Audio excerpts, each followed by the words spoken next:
नमस्कार, मैं वैभव कुमार सक्सेना आज आपके सामने एक और बड़े मुद्दे को लेकर आया हूँ। कोरोना काल चल रहा है और इसमें हर शख्स परेशान है। आप सोचते हैं कि इसमें सिर्फ आप ही परेशान हैं और सरकार के विधायक और मंत्री मजे ले रहे हैं, तो ऐसा बिल्कुल नहीं है। इस वक्त सरकार शायद आपसे ज़्यादा परेशान है।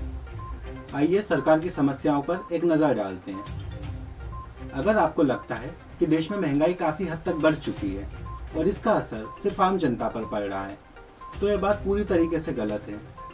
हालांकि मंत्री और विधायक होने के नाते इनको पेट्रोल, बिजली बिल, इलेक्ट्रिसिटी बिल इत्यादि सुविधाएं तो फ्री में मिल जाती है, लेकिन इसके बावजूद आपको इस बात का अंदाजा नहीं है कि इस वक्त सरकारी विधायक कितने महंगे हो चुके हैं, जिनको खरीद पाना आज सरकार के बजट के बाहर जा रहा है।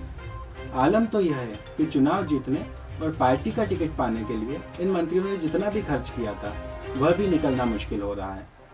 अब बेचारी देश की गरीब सरकार करे तो करे क्या, इतना पैसा कहां से लाए। मजबूरन सरकार को गैस, पेट्रोल, बिजली, टैक्स का पैसा बढ़ाना पड़ता है।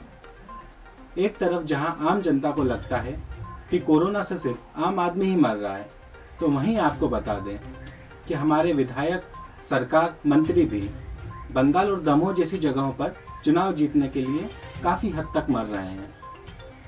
सरकार को दोष देने से बेहतर होगा कि हम इस वक्त अपने खर्चों पर लगाम लगाएं। जैसा कि कुछ ही समय पहले हमारे प्रधानमंत्री श्री नरेंद्र मोदी जी ने देश की जनता को 20 लाख करोड़ का पैकेज तोहफे के तौर पर दिया था, लेकिन आप लोगों का खर्चा इतना है कि 20 लाख करोड़ जैसी बड़ी रकम भी आप एक साल ठीक से नहीं चला पाए। आखिर कहाँ गया इतना पैसा?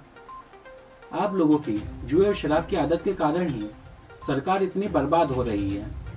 आप लोगों की इन्हीं हरकतों को देखकर सरकार सीधे तौर पर आपके खातों में 15 लाख रुपए नहीं डाल रही है।